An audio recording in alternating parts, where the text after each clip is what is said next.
ওম শান্তি। আজি 24-3-2025 বৰ্ষৰ প্ৰাতঃ মুৰলী। ওম শান্তি। বাপ দাদা মধুবন। আজি বাবাই কৈছে, মৰমৰ সন্তানসকল, এই জ্ঞানে তোমালোকক শীতল কৰি তোলে। এই জ্ঞানেৰে কাম ক্ৰোধৰ অগ্নি সমাপ্ত হৈ যায়। ভক্তিৰে সেই অগ্নি সমাপ্ত নহয়। প্ৰশ্ন: স্মৃতিত থকাৰ ক্ষেত্ৰত মুখ্য পৰিশ্ৰম কোনটো? উত্তৰ: পিতাৰ স্মৃতিত বহাৰ সময়ত দেহো যাতে স্মৃতিত নাহে, আত্মা অভিমানী হৈ পিতাক স্মৰণ কৰা, এইটোৱেই পৰিশ্ৰম। ইয়াতেই বিঘিনি আহে, কিয়নো আধা কল্প ধৰি দেহ অভিমানী হৈ আছা। ভক্তি মানেই দেহৰ স্মৃতি। ওম শান্তি। তোমালোক সন্তানসকলে জানা যে স্মৰণ কৰিবৰ কাৰণে একান্ত অৱস্থাৰ অতি আৱশ্যক। তোমালোক একান্ত বা শান্ত অৱস্থাত যিমান পিতাৰ স্মৃতিত থাকিব পাৰা, জনসমাগমত সিমান থাকিব নোৱাৰা। স্কুলতো সন্তানসকলে যেতিয়া পঢ়ে তেতিয়া একান্তত গৈ অধ্যয়ন কৰে। ইয়াতো একান্ত অৱস্থাৰ প্ৰয়োজন। ফুৰিবলৈ গ'লেও তাতো স্মৃতি যাত্ৰা হৈছে মুখ্য। পঢ়াটো একেবাৰে সহজ, কিয়নো আধা কল্প মায়াৰ ৰাজ্য আৰম্ভ হোৱাৰ পৰাই তোমালোক দেহী অভিমানী হৈ যোৱা। প্ৰথম শত্ৰু হৈছে দেহ অভিমান। পিতাক স্মৰণ কৰাৰ সলনি দেহক স্মৰণ কৰে। ইয়াক দেহৰ অহংকাৰ বুলি কোৱা হয়। ইয়াত তোমালোক সন্তানসকলক কোৱা হয় যে আত্মা অভিমানী হোৱা। ইয়াতেই পৰিশ্ৰম কৰিবলগীয়া হয়। এতিয়া ভক্তিটো আঁতৰিল। ভক্তি হয়েই শৰীৰৰ লগত। তীৰ্থ আদিলৈ শৰীৰটো লৈ যাবলগীয়া হয়। দৰ্শন কৰিব লাগে, ইটো সিটো কৰিব লাগে, শৰীৰ যাবলগীয়া হয়। ইয়াত তোমালোকে এইটোৱেই চিন্তন কৰিব লাগে যে মই আত্মা, মই পৰম পিতা পৰমাত্মাক, পিতাক স্মৰণ কৰিব লাগে। বছ, যিমান স্মৰণ কৰিবা তেতিয়া পাপ খণ্ডন হৈ যাব। ভক্তি মাৰ্গতো কেতিয়াও পাপ খণ্ডন নহয়। কোনোবা বৃদ্ধ আদি থাকিলে মনত ভ্ৰান্ত ধাৰণা হয়, মই ভক্তি নকৰিলে লোকচান হ'ব, নাস্তিক হৈ যাম। ভক্তিৰ যেন জুই লাগি আছে আৰু জ্ঞানত হৈছে শীতলতা। ইয়াত কাম ক্ৰোধৰ অগ্নি সমাপ্ত হৈ যায়। ভক্তি মাৰ্গত মনুষ্যই কিমান ভাৱনা ৰাখে, পৰিশ্ৰম কৰে। ধৰি লোৱা, বদ্ৰীনাথলৈ গ'ল, মূৰ্তিৰ সাক্ষাৎকাৰ হ'ল, তাৰ পাছত কি তৎক্ষণাৎ ভাৱনা জাগি উঠে, তেতিয়া বুদ্ধিত বদ্ৰীনাথৰ বাহিৰে বেলেগ কাৰো স্মৃতি নাথাকে। আগতেতো খোজকাঢ়ি গৈছিল। পিতাই কয়, মই অলপ সময়ৰ কাৰণে মনৰ কামনা পূৰ্ণ কৰি দিওঁ, সাক্ষাৎকাৰ কৰাওঁ, বাকী মই এওঁলোকক সাক্ষাৎকাৰ নকৰোঁ। মোৰ অবিহনে উত্তৰাধিকাৰ পাব জানো? উত্তৰাধিকাৰটো তোমালোকে মোৰ পৰাহে পাবা নহয়। এয়াতো সকলো দেহধাৰী। উত্তৰাধিকাৰ একমাত্ৰ পিতা ৰচয়িতাৰ পৰাহে পোৱা যায়। বাকী যি জড় বা চৈতন্য আছে, সেয়া সকলো হৈছে ৰচনা। ৰচনাৰ পৰা কেতিয়াও উত্তৰাধিকাৰ পাব নোৱাৰে। পতিত পাৱন এজনেই পিতা। কুমাৰীসকলতো সংগদোষৰ পৰা বহুত সাৱধানে থাকিব লাগে। পিতাই কয়, এই পতিত বৃত্তিৰ কাৰণে তোমালোকে আদি মধ্য অন্ত দুখ পোৱা। এতিয়া সকলো পতিত। তোমালোক এতিয়া পাৱন হ'ব লাগে। নিৰাকাৰ পিতাহে আহি তোমালোকক পঢ়ায়। এনেকৈ কেতিয়াও নাভাবিবা যে ব্ৰহ্মাই পঢ়ায়। সকলোৰে বুদ্ধি শিৱ বাবাৰ ফালে থাকিব লাগে। শিৱ বাবাই এওঁৰ দ্বাৰা পঢ়ায়। তোমালোক দাদীসকলকো পঢ়াওঁতা যেন হৈছে শিৱ বাবা। তেওঁৰ কি খাতিৰ কৰিবা? তোমালোকে শিৱ বাবাৰ কাৰণে আঙুৰ আম লৈ আহা। শিৱ বাবাই কয়, মইতো অভোক্তা। তোমালোক সন্তানসকলৰ কাৰণেই সকলো। ভক্তসকলে ভোগ আগবঢ়ায় আৰু ভগাই খায়। মই জানো খাওঁ? পিতাই কয়, মইতো আহোঁৱেই তোমালোক সন্তানসকলক পঢ়াই পাৱন কৰি তুলিবলৈ। পাৱন হৈ তোমালোকে ইমান উচ্চ পদ পাবাগৈ, মোৰ কাম এইটো। এনেকৈ কয়েই যে শিৱ ভগৱান উবাচ, ব্ৰহ্মা ভগৱান উবাচ বুলিতো নকয়, ব্ৰহ্মা বাচ বুলিও নকয়। যদিও এওঁ মুৰুলি শুনায়, কিন্তু সদায় এনেকৈ বুজিবা যে শিৱ বাবাই শুনায়। কোনোবা সন্তানক ভালকৈ শৰবৃদ্ধ কৰিবলৈ নিজেই প্ৰৱেশ কৰি ল'ব। জ্ঞানৰ বাণ তীক্ষ্ণ বুলি গায়ন কৰা হয়। বিজ্ঞানৰো কিমান শক্তি আছে। বোমা আদি কিমান ভীষণ শব্দ হয়। তোমালোক কিমান শান্তিত থাকা। বিজ্ঞানৰ ওপৰত শান্তি বিজয়ী হয়। তোমালোকে এই সৃষ্টিক পাৱন কৰি তোলা। প্ৰথমতেতো নিজক পাৱন কৰি তুলিব লাগে। ড্ৰামা অনুসৰি পাৱনো হ'বই লাগে। সেইকাৰণে বিনাশো নিৰ্ধাৰিত হৈ আছে। ড্ৰামাক বুজি বহুত হৰ্ষিত হৈ থকা উচিত। আমি এতিয়া শান্তিধামলৈ যাম। পিতাই কয়, সেইখন তোমালোকৰ ঘৰ। ঘৰলৈতো আনন্দৰে যোৱা উচিত, নহয় জানো? এই ক্ষেত্ৰত দেহী অভিমানী হ'বলৈ বহুত পৰিশ্ৰম কৰিব লাগে। এই স্মৃতিৰ যাত্ৰাৰ ওপৰতে বাবাই বহুত জোৰ দিয়ে। ইয়াতেই পৰিশ্ৰম কৰিবলগীয়া হয়। পিতাই সোধে, চলোতে ফুৰোতে স্মৰণ কৰা সহজ নে এঠাইত বহি স্মৰণ কৰা সহজ? ভক্তি মাৰ্গততো কিমান মালা ঘূৰাই থাকে, ৰাম ৰাম জপি থাকে, লাভটো একোৱেই নাই। পিতাইতো তোমালোক সন্তানসকলক একেবাৰে সহজ যুক্তি অৰ্থাৎ উপায় শুনাই, ভোজন ৰান্ধা যিয়েই নকৰা, পিতাক স্মৰণ কৰিবা।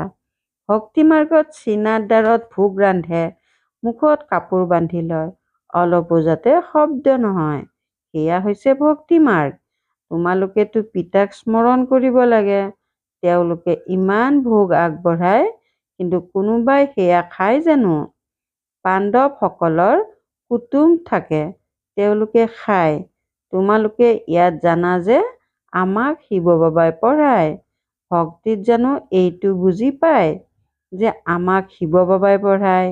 যদিও শিৱ পুৰাণ ৰচিছে, কিন্তু তাত শিৱ পাৰ্বতী, শিৱ শংকৰ সকলো একাকাৰ কৰি দিছে। সেইবোৰ পঢ়িলে একো লাভ নহয়। প্ৰত্যেকে নিজৰ শাস্ত্ৰ পঢ়া উচিত। ভাৰতবাসীৰ হৈছে একমাত্ৰ গীতা, খ্ৰীষ্টানসকলৰ বাইবেল এখনেই। দেৱী দেৱতা ধৰ্মৰ শাস্ত্ৰ হৈছে গীতা। তাতহে জ্ঞান আছে, জ্ঞানেই পঢ়া হয়। তোমালোকে জ্ঞান পঢ়িব লাগে। যুদ্ধ আদিৰ কথা যিবোৰ কিতাপত আছে সেইবোৰৰ সৈতে তোমালোকৰ কোনো কামেই নাই।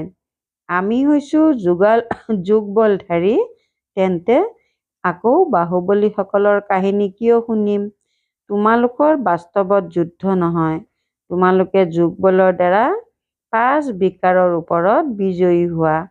তোমালোকৰ যুদ্ধ হৈছে 5 বিকাৰৰ সৈতে। সেয়াতো মনুষ্যই মনুষ্যৰ লগত যুদ্ধ কৰে। তোমালোকে নিজৰ বিকাৰৰ লগত যুদ্ধ কৰা। এই কথাবোৰ সন্ন্যাসী আদিয়ে বুজাব নোৱাৰে। তোমালোকক কোনো ব্যায়াম আদিও শিকোৱা নহয়। তোমালোকৰ ব্যায়াম এটাই, তোমালোকৰ হৈছেই যুগবল। স্মৃতিৰ বলৰ দ্বাৰা তোমালোকে 5 বিকাৰৰ ওপৰত জয়ী হোৱা। এই 5 বিকাৰ হৈছে শত্ৰু। তাৰ ভিতৰতো 1 নম্বৰ হৈছে দেহ অভিমান। পিতাই কয়, তোমালোকতো আত্মা হোৱা নহয়। তোমালোক আত্মাসকল আহা, আহি গৰ্ভত প্ৰৱেশ কৰা। মইতো এই শৰীৰত বিৰাজমান হৈছো। মই জানো কাৰোবাৰ গৰ্ভত প্ৰৱেশ কৰোঁ? সত্যযুগত তোমালোক গৰ্ভমহলত থাকা, আকৌ ৰাৱণ ৰাজ্যত গৰ্ভ কাৰাগাৰত যোৱা। মইতো প্ৰৱেশ কৰোঁ। ইয়াক দিব্য জন্ম বুলি কোৱা হয়। ড্ৰামা অনুসৰি মই এওঁৰ অৰ্থাৎ ব্ৰহ্মাৰ শৰীৰত আহিবলগীয়া হয়। এওঁৰ নাম ব্ৰহ্মা ৰাখোঁ, কিয়নো মোৰ হৈ গ'ল নহয়। তুলনীয়া হ'লে কিমান সুন্দৰ সুন্দৰ নাম ৰাখে। তোমালোকৰো বহুত ভাল ভাল নাম ৰাখিলোঁ। চন্দেশী দাদীৰ দ্বাৰা বহুত সুন্দৰ নামৰ তালিকা আহিছিল। বাবাৰ জানো সকলো নাম স্মৃতিত আছে? নামেৰেতো একো কাম নহয়। শৰীৰৰ ওপৰতেই নাম ৰখা হয় নহয়। এতিয়াতো পিতাই কয়, নিজক আত্মা বুলি বুজা, পিতাক স্মৰণ কৰা। বছ, তোমালোকে জানা যে আমি পূজ্য দেৱী দেৱতা হওঁগৈ, পুনৰ ৰাজত্ব কৰিম। আকৌ ভক্তি মাৰ্গত আমাৰেই চিত্ৰ অংকন কৰিব। দেৱীসকলৰ বহুত চিত্ৰ আঁকে। আত্মাসকলৰো পূজা হয়। মাটিৰ শালগ্ৰাম সাজে, আকৌ ৰাতিৰ ভিতৰতে ভাঙি পেলায়। দেৱীসকলকো সজাই পূজা কৰি আকৌ সমুদ্ৰত ডুবাই দিয়ে। পিতাই কয়, মোৰো ৰূপ সাজি খুৱাই বুৱাই আকৌ মোক পাথৰ শিলগুটি সকলোতে আছে বুলি কৈ দিয়ে। আটাইতকৈ বেছি দুৰ্দশাটো মোৰে কৰে। তোমালোক কিমান গৰীব হৈ গলা। গৰীবসকলেই আকৌ উচ্চ পদ পায়। চহকীসকলে কাৎচিতহে এই জ্ঞান লয়। বাবাইও চহকীসকলৰ পৰা ইমান লৈ কি কৰিব? ইয়াতো সন্তানসকলৰ এটি এটি টোপালেৰে এই ঘৰ আদি নিৰ্মাণ কৰা হয়। এনেকৈ কয়, বাবা মোৰ এটা ইটা লগাই দিব। এইটো বুজি পাই যে প্ৰতিদানত আমি সোণ ৰূপৰ মহল পাম। তাততো বহুত সোণ থাকে, সোণৰ ইটা থাকিব। সেইবাবেতো সোণৰ মহল নিৰ্মাণ কৰিব।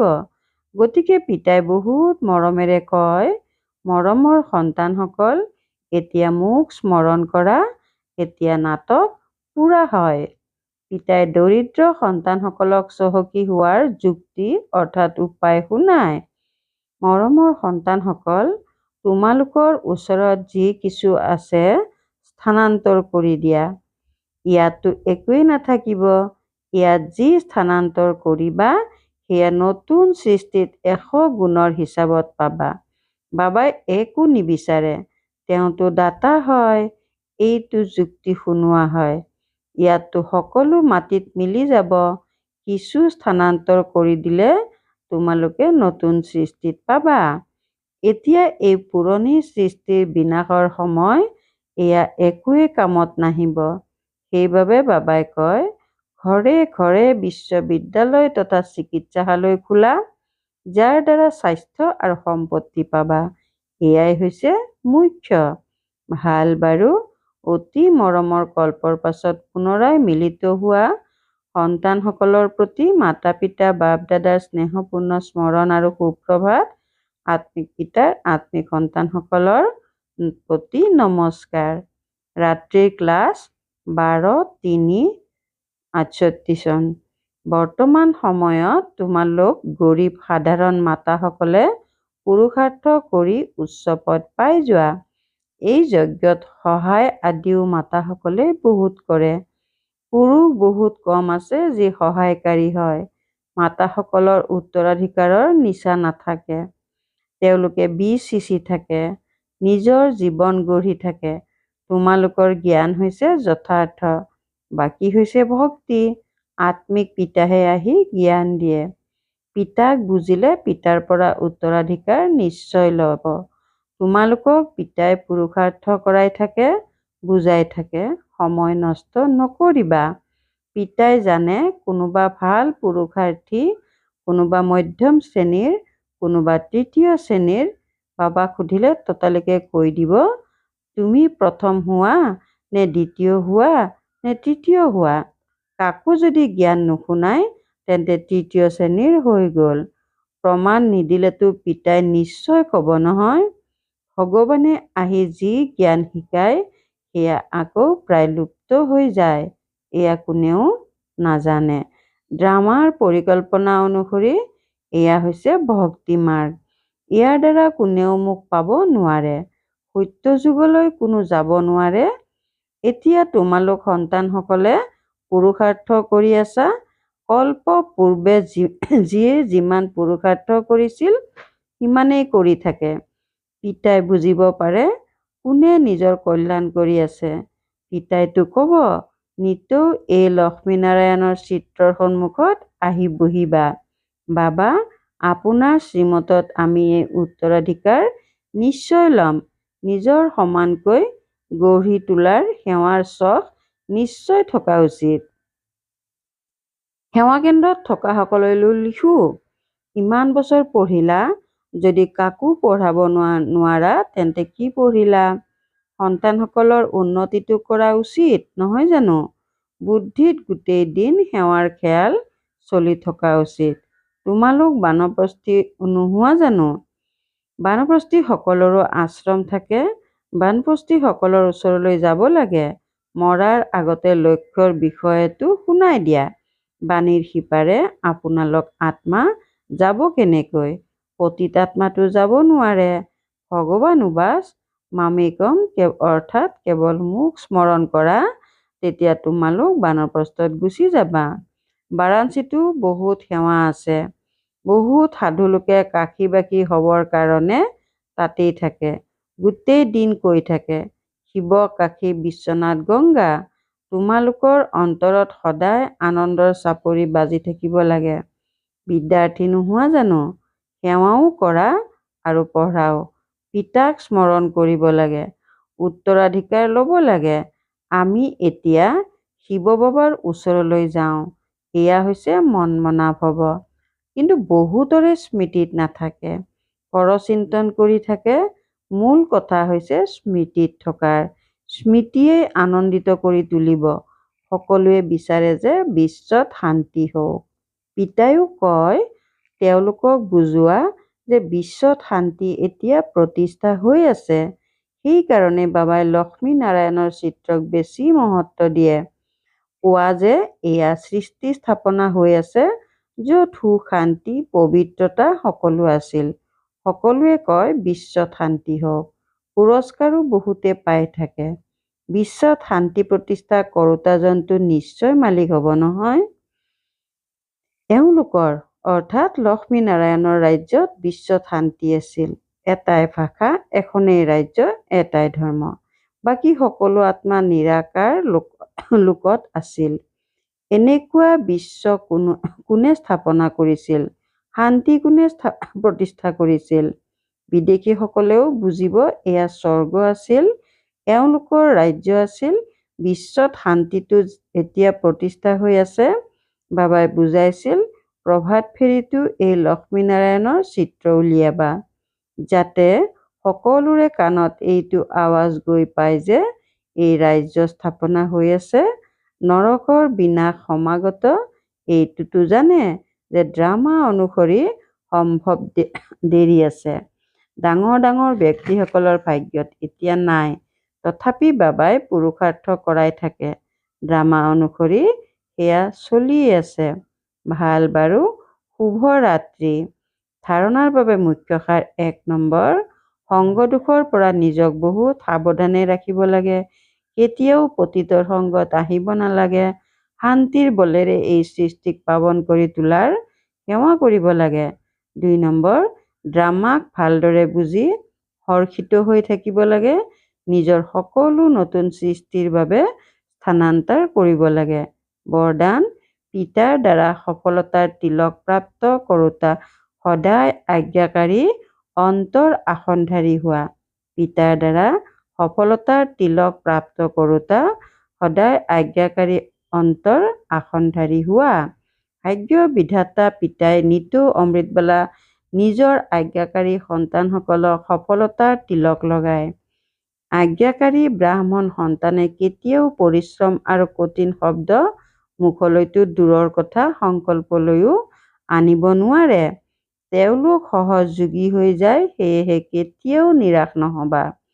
সদায় অন্তৰ আসনধাৰী হোৱা, দয়াশীল হোৱা, অহং আৰু বিভ্ৰান্তিৰ ভাৱ সমাপ্ত কৰা। শ্লোগান, বিশ্ব পৰিৱৰ্তনৰ তাৰিখৰ কথা নাভাবিবা, নিজৰ পৰিৱৰ্তনৰ সময় নিশ্চিত কৰা। বিশ্ব পৰিৱৰ্তনৰ তাৰিখৰ কথা নাভাবিবা, নিজৰ পৰিৱৰ্তনৰ সময় নিশ্চিত কৰা। ওম শান্তি। সত্যতা আৰু সভ্যতাৰূপী সংস্কৃতি ধাৰণ কৰিবলৈ আজিৰ অব্যক্ত সংকেত।